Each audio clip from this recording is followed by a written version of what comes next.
नमस्ते। मैं संदीप सिकरवार आपके सामने आज एक नए टॉपिक के साथ। टॉपिक है फॉरेस्ट सोसाइटी एंड कॉलोनियलिज्म। अब हम जब कॉलोनी थी, इंडिया एज अ कॉलोनी था ब्रिटिशर्स का, उस समय की फॉरेस्ट सोसाइटी हमारी कैसी थी और अंग्रेजों ने हमारे फॉरेस्ट को किस प्रकार मैनेज किया था, वो इस चैप्टर में पढ़ेंगे। ये चैप्टर है हमारा 9th क्लास के बच्चों के लिए है, और चूंकि अभी हाफ ईयरली सिलेबस में ये आना है तो बच्चे थोड़ा ध्यान देंगे। तो यहाँ पर हम सबसे पहले हम फॉरेस्ट की बात करेंगे। तो क्वेश्चन सुनिए, फॉरेस्ट बनेगा, फॉरेस्ट क्या होता है। दूसरी बात होगी फॉरेस्ट डिफॉरेस्टेशन किससे कहते हैं, डिफॉरेस्टेशन डायरेक्ट क्वेश्चन आएगा। डिफॉरेस्टेशन के बाद आएगा फॉरेस्ट। डिफॉरेस्टेशन में कई चीज़ें होती हैं, क्यों डिफॉरेस्टेशन हुआ, क्या क्या कारण हुए, उसमें एक कारण आएगा शिफ्टिंग कल्टीवेशन। तो शिफ्टिंग कल्टीवेशन क्या होता है। दूसरी बात क्या होगा कि अंग्रेज जब आए थे, जब ब्रिटिशर्स आए थे, तो ब्रिटिशर्स ने कैसे इसको मैनेज किया फॉरेस्ट को, किस प्रकार से कमर्शलाइज किया फॉरेस्ट को, किस प्रकार इसमें साइंटिफिक फॉरेस्ट लेके आए। मतलब ये मान लो साइंस उसमें लगा दी, और कुछ नहीं है। क्योंकि उन्होंने वो देखा कि फॉरेस्ट है, अगर यूजेबल नहीं है तो जो पेड़ पौधे यूजेबल नहीं उनको हटा दो, और जो पेड़ पौधे यूजेबल हैं उनको लगा दिया जाए। तो ये चीज़ें इनको रखी थी। तो आज हम थोड़ा कुछ क्वेश्चन हम वहाँ से उठाए हैं, तो वो क्वेश्चनों को हम तो आपको मैं बताऊंगा, ठीक है बेटा। तो देखो सबसे पहले जो क्वेश्चन आता है डिफॉरेस्टेशन का आता है, वो कि डिफॉरेस्टेशन होता क्या है। तो बेटा सुनेंगे, the disappearance of the forest. The disappearance of the forest, बस इतना है, is refer to the as deforestation. जंगल खत्म होने लगे, कोई भी कारण हो, कोई भी रीजन रहा हो, डिसअपियर होने लगे, उसे कहेंगे डिफॉरेस्टेशन। जंगल साफ होते जा रहे हैं। अगला क्वेश्चन आता है, स्लीपर्स क्या है। तो चैप्टर में हमने देखे थे स्लीपर्स। देखो, स्लीप सोना होता है, सोता रहता है, स्लीपर हो गया, सुलाने वाला है तो स्लीपर हो गया, लेकिन ये ऐसा नहीं है। स्लीपर्स आपने देखे होंगे, जब रेलवे लाइन बिछती है तो रेलवे लाइन के जो बीच में पट्टियां डली होती हैं, लॉक्स डले होते हैं, तो वो उन्हें स्लीपर बोलते हैं। जो दो पटरियों को बीच में पकड़े रहते हैं, जिससे पकड़ी जो पटरियों का साइज है वो डिसबैलेंस ना हो, जिससे हमारी जो ट्रेन है वो आराम से चल सके उसमें। तो जो स्लीपर्स होते हैं, आज तो ये डस्ट और प्लस सीमेंट से मिलाकर जो बने होते हैं, हल्के भी होते हैं, लेकिन पहले ये लकड़ी के बने होते थे, मजबूत लकड़ी के बने होते थे, और काफ़ी जंगलों को साफ किया गया था। अगर डेटा आप देखें तो चैप्टर उठा के देखना, उस पर कितना डाटा है कि 1 माइल में कितने स्लीपर्स लगते हैं, और एक स्लीपर एक पेड़ में कितने स्लीपर निकलते हैं। ठीक है बेटा। तो स्लीपर्स क्या है, स्लीपर्स से आशय क्या है। तो देखो देखेंगे, sleepers are the wooden plank. Sleepers are the wooden plank laid across railway track. जो रेलवे ट्रैक होता है उस पर एक से उधर से उधर, उधर से उधर क्या होते हैं, लेड होते हैं, बिछे होते हैं। दे hold the track on the position. वो ट्रैक को होल्ड किए होते हैं अपनी ही पोजीशन पे, वो उसका पोजीशन चेंज ना हो। ठीक है, दो लाइन है, दो ही लाइन नहीं है, एक ही लाइन मान लो।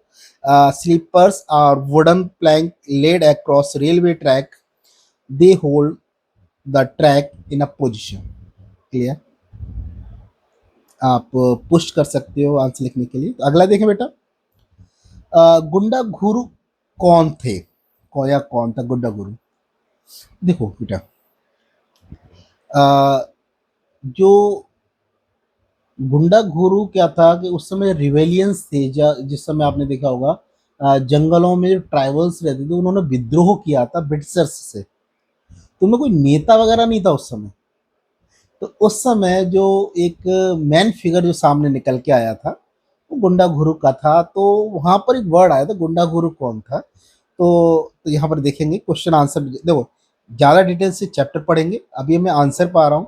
तो हु वॉज गुंडा गुरु, ऐसे क्वेश्चन आ सकता है। तो सुने, गुरु लिखा होता है लेकिन इंग्लिश में धुरु है इसका वर्ड। तो इंग्लिश को प्रेफर मानेंगे, हिंदी को थोड़ा देखेंगे। गुंडा धुरु फ्रॉम विलेज नेथनार, नेथनार विलेज का है, was the important figure in the movement. जो समय मूवमेंट हुए थे उसका इम्पोर्टेंट फिगर था, बस और कुछ नहीं है। कौन था, क्या था, कुछ नहीं। एक विचारधारा थी, क्या थी, लेकिन गुंडाधुर एक व्यक्ति था या पर्सन था, एक फिगर था एक। छवि थी रिबेलियन की, जो क्रांतिकारी थे उसमें, जो मूवमेंट के, अपन कुछ भी मान सकते हैं उनको, ब्रिटिशर्स के खिलाफ। तो एक इम्पोर्टेंट फिगर था मूवमेंट का, बस इतना लिख दोगे नंबर मिलेगा आपको। नेथनार जगह का था। आगे देखिए बेटा, भारत में स्थानांतरित कृषि को किस नाम से जाना जाता है? शिफ्टिंग कल्टीवेशन को हम किन नामों से बुलाते हैं? हमें नेम बताने इसमें, किन किन नामों से इंडिया में।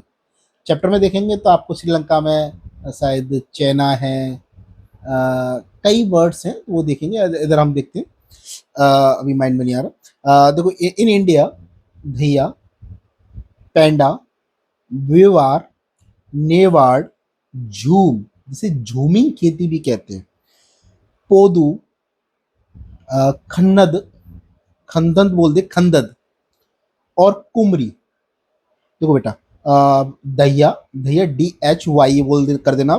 पैंदा PENDA, वेवर VB विक्टोरी वाला, सॉरी बॉय वाला, BEWAR, और नेवर्ड NEVAD, JHUM झूम, पोदू PODU, और खंदद KHANDAD, और कुमरी KUMRI are some of the local terms for swidden agriculture. या हम स्थानांतरित कृषि कह सकते हैं, या शिफ्टिंग कल्टीवेशन कह सकते हैं, या नोमैडिक कल्टीवेशन भी कह देते हैं। कई बार नोमैडिक पर्सन जो लोग करते हैं वो शिफ्टिंग कल्टीवेशन होता है। देखो, इस कल्टीवेशन में क्या होता है, जैसे कोई जनजाति है पहाड़ों पर रह रही है, कहीं जा रहे, उन्होंने देखा कि जंगल है, उनको काट डाला, काट के वजह से सूख गए, उनको जला डाला, जला डाला, उनके बाद उनकी राख बची, उन पर जो ठंडी हो गई उसमें बीज डाल दिया, बारिश के समय फसल हो जाएगी, फसल हो जाएगी, उसको काट लेंगे, यूज़ कर लेंगे, फिर उसके बाद कुछ समय के लिए छोड़ देंगे।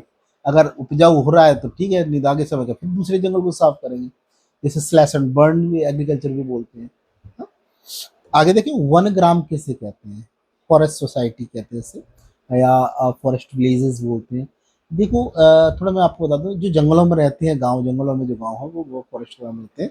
लेकिन थोड़ा हम इधर देखते हैं, ये वर्ड आया था अंग्रेजों के समय। तो अंग्रेजों ने क्या किया था, रिजर्व फॉरेस्ट में कुछ लोगों को रहने के लिए परमिट कर दिया था। कुछ शर्त रखी गई थी कि आप फ्री में हमारा मदद करोगे, पेड़ काटने में मदद करोगे, पेड़ ढोने में काम करो मदद करोगे का, और आग से इनकी अच्छा करोगे फ्री में। तो ये चीज़ थी, कुछ शर्तें थी। तो यहाँ पर मैं देखूंगा, villages were allowed to stay on the reserve forest on the condition that they worked free from the forest development in cutting and transporting trees and protecting the forest from the fires. These are called forest villages. Clear? देखो, man जो पूछा है उतना ही answer देंगे, बस, और कुछ नहीं करना है। ये क्लास उन बच्चों के लिए है जो बिल्कुल वीक है, जिनको समझ में नहीं आता, सर क्या मेरे समझ में नहीं आ रहा, क्या करना है क्या नहीं करना है। भैया ज़्यादा दिमाग मत लगाओ, चैप्टर पढ़ो अच्छी तरह से। शॉर्ट आंसर है, उनको करना है, ठीक है, जितना पूछा उतना करोगे, ठीक। आगे देखें बेटा, फॉरेस्ट प्रोडक्ट किसे कहते हैं? वन उत्पाद, प्रोड्यूस किसे कहते हैं? जो प्रोडक्ट होते हैं, क्या क्या प्रोडक्ट है?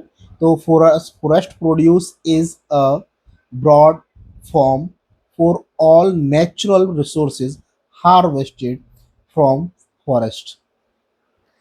क्वेश्चन ऐसे नहीं आएगा वन उत्पाद किसे कहते हैं, तो उत्पाद का नाम लिख दो, नहीं, हमें ये बताना पड़ेगा उत्पाद किसे कहते हैं। वही है, forest produce is a broad from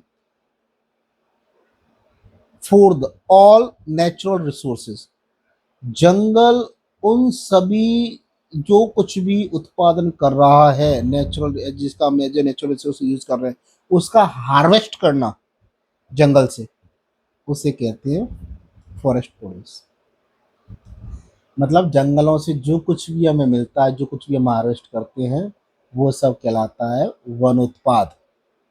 clear? आगे देखिए, बस्तर में कौन से आदिवासी समुदाय पाए जाते हैं या निवास करते थे उस समय?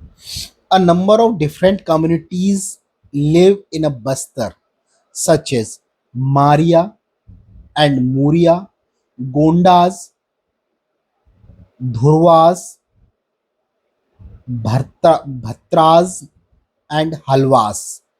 देखो, Maria MARIA, Muria MURIA, Gonds, GONDS, Dhurwas, DHURWAS,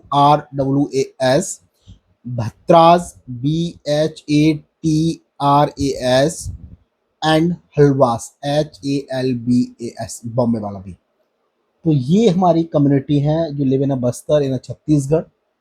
अगला क्वेश्चन देखें बेटा, युद्ध से जंगल क्यों प्रभावित होते हैं? हाँ, why are affecting forest from jungle, कैसे? Through jungle, sorry through war, युद्ध, युद्ध से कैसे प्रभावित होते हैं जंगल? सोचो। देखो मैं आपको बताऊं, मान लो युद्ध चल रहा है,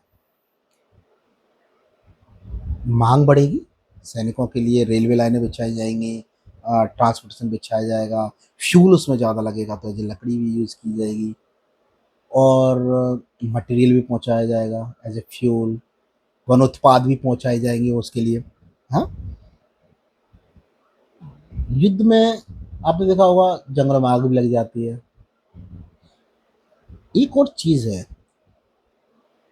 सबसे पहले जब युद्ध होता है तो दुश्मन राष्ट्र सबसे पहले रिसोर्सेज को ख़त्म करता है, तो ये भी एक नया तरीका है। एज आंसर पाते हैं, फॉरेस्ट आर डिवास्टेडली अफेक्टेड, बहुत ही बड़े पैमाने पर क्या करता है, अफेक्ट करता है, ड्यूरिंग वार, युद्ध के समय, इन अ वेराइटी ऑफ वे, कई तरीके से, कई तरीके से बड़े पैमाने पर युद्ध हमारे जंगलों को प्रभावित करता है। ये क्वेश्चन मैं आपको व्हाट्सएप ग्रुप पे डाल दूंगा। हाँ ठीक है बेटा। इंक्लूडिंग लार्ज स्केल डिफोरेस्टेशन, पहली बात, फॉर वार नीड, युद्ध की आवश्यकता के लिए बड़े पैमाने पर जंगलों को साफ किया जाता है। क्यों किया जाता है, आप खुद सोचिए। उत्पादन बढ़ेगा, उत्पाद चाहिएगा, खत्म हो गई।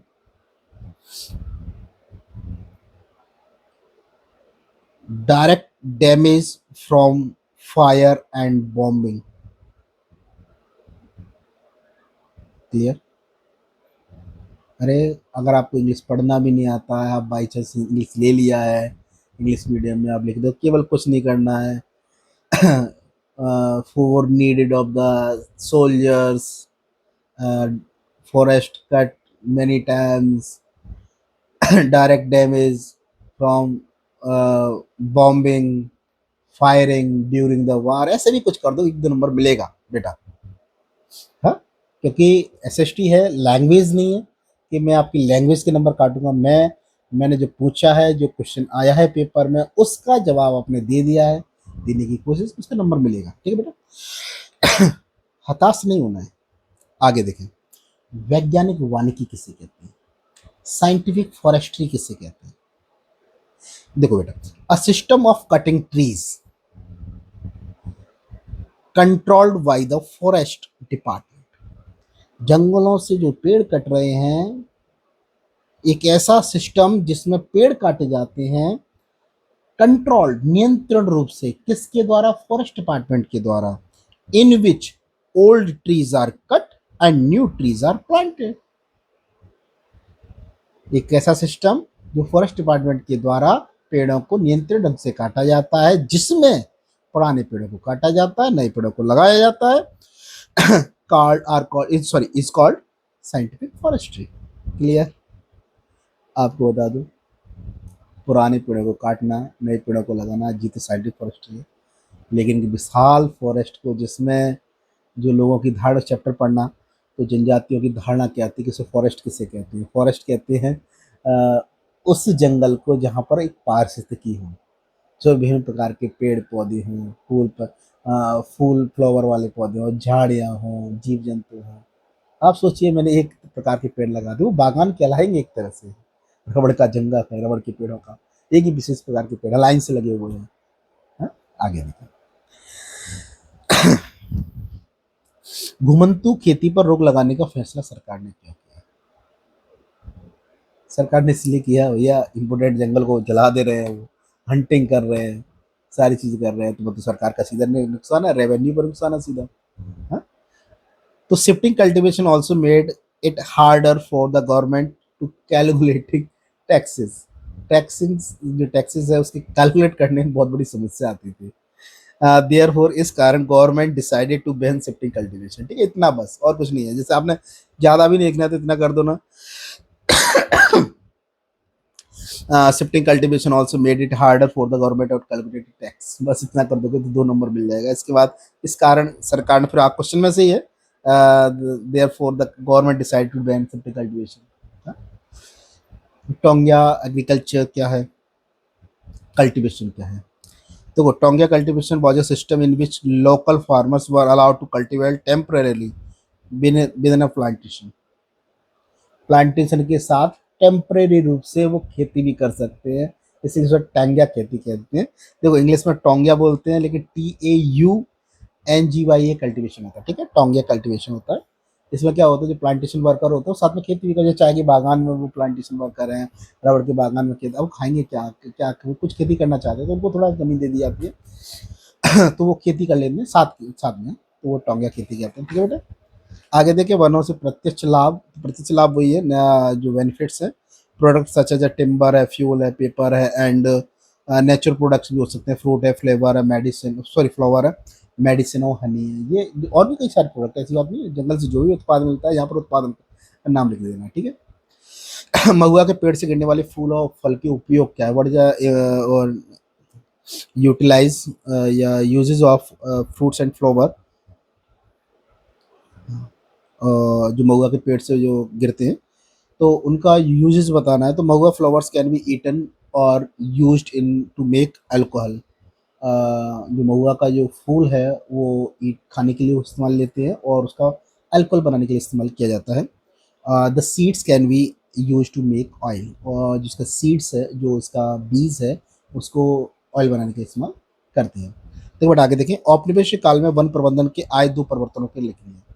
औपनिवेशिक जो कॉलोनियलिज्म जो समय था, कॉलोनी वाला पीरियड था, उस समय वन प्रबंधन में जो चेंजेस आए थे, वो चेंजेस कौन कौन से, 2 चेंजेस बताने।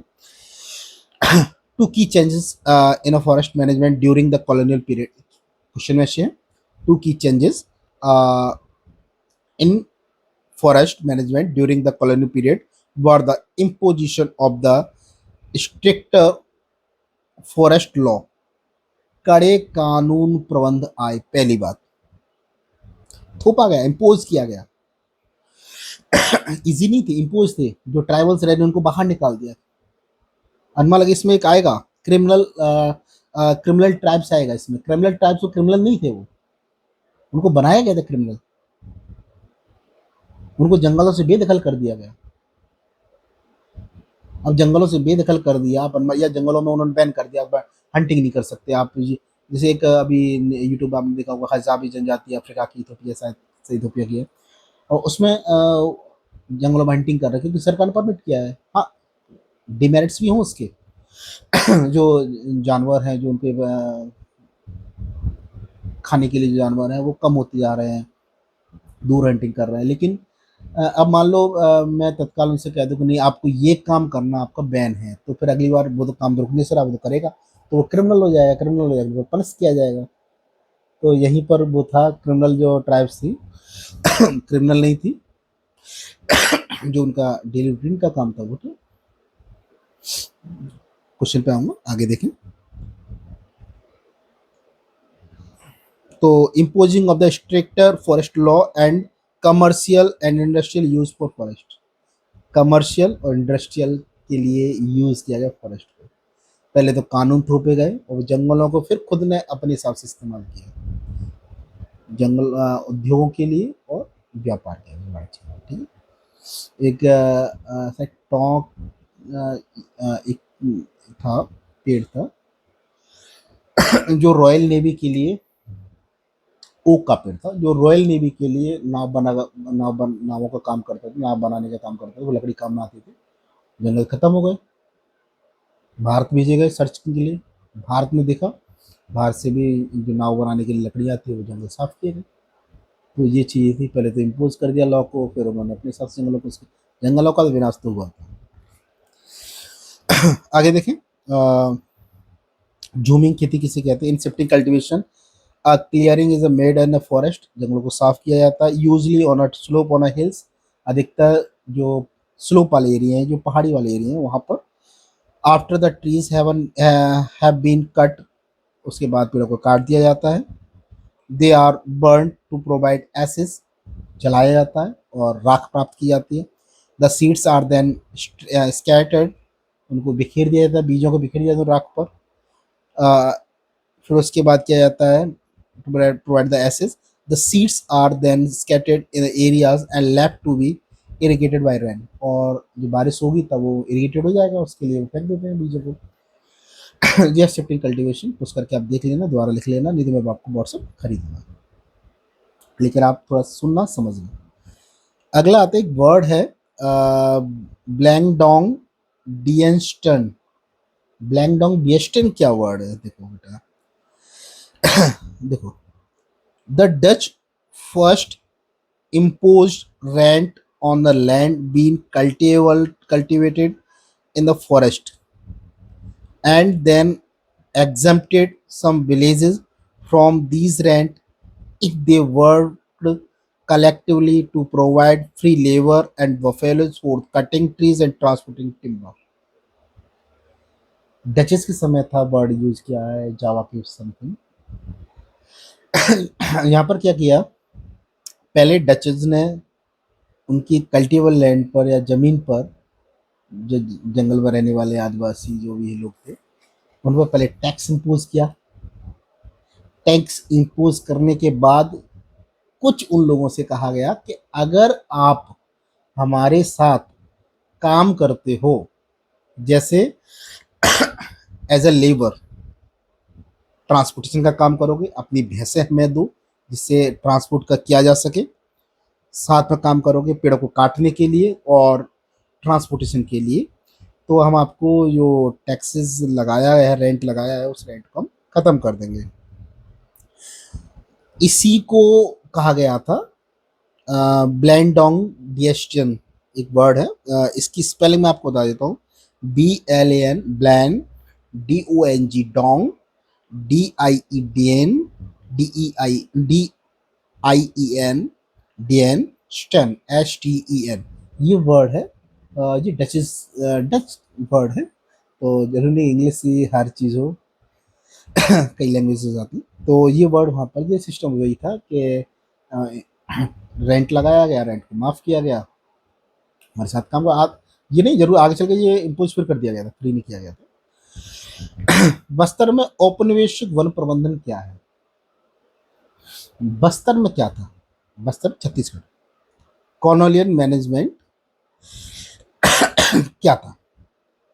What is colonial management in Bastar?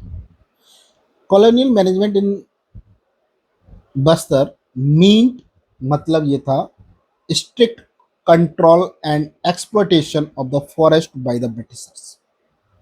Strict, बहुत स्ट्रिक्ट ढंग से कंट्रोल किया गया बस्तर की फॉरेस्ट को, और एक्सप्लॉइट किया गया, दोहन किया गया जंगलों का अंग्रेजों के द्वारा। दिस इंक्लूड, जिसमें संलग्न था, सम्मिलित था, क्या सम्मिलित था? बैनिंग ट्रेडिशनल प्रैक्टिस, जो डेली रूटीन के काम थे उनके, जंगलों से लकड़ियाँ लाना था, महुआ वगैरह कलेक्ट करना था, कुछ भी XYZ कुछ भी रहा, वो डेली रूटीन का काम था, ट्रेडिशनल प्रैक्टिसेस, हंटिंग भी रहा रहता उनको, of local people, displacing them from reserve forest, और दूसरा रीजन था उन्हें रिजर्व फॉरेस्ट से डिप्लेस किया कर दिया गया, भगा दिया गया। कितना बहुत अन्यायपूर्ण काम रहा, डिप्लेस कर दिया। आगे देखिए, औपनिवेशिक शासनकाल में रहने वाली दो बनी जातियों के नाम। देखो बेटा, दो जातियां थी, एक आपका बस्तर में रहती, छत्तीसगढ़ में, और एक रहती आपका छोटा नागपुर के प्लेटो में, और जो झारखंड है, बिहार और वेस्ट बंगाल साइड में। तो कुछ जनजातियां जैसे मारिया, मूरिया, गोंड, लिव इन बस्तर, और Santhal, they lived in mainly areas of the Jharkhand, Paschim Bengal, और बिहार। क्लियर? दो जनजातियों के नाम इसमें है, मारिया मोरिया और गोंड। अपराधी कबीले से क्या था? क्रिमिनल ट्राइब्स किसे कहते हैं? What do you mean by criminal tribes? समझ गए होंगे आप। डायरेक्ट आंसर पर आता हूँ। Criminal tribes were the term used to describe nomadic and pastoral communities. Nomadic खाना बदोश, जो एक जगह पे टिकते नहीं है, एक जगह पे रहते नहीं है। खाना बदोश है, एक जगह से दूसरी जगह जाते रहते हैं। घुमंतू कह सकते हैं उनको। पेस्टोरल को घुमंतू बोलते हैं, नोमैडिक को खाना बदोशी बोलते हैं, दोनों लगभग एक ही वर्ड है। Who were considered criminal tribe, उनको क्रिमिनल ट्राइब घोषित कर दिया गया after the introduction of British forest management law. अंग्रेजों का जो वन प्रबंधन कानून आया, उसके बाद इन कम्युनिटियों को क्रिमिनल ट्राइब घोषित कर दिया। क्लियर? अब यहाँ पर अगर क्रिमिनल ट्राइब की बात कर रहा तो एक मेरे को एक कहानी याद आ रही है।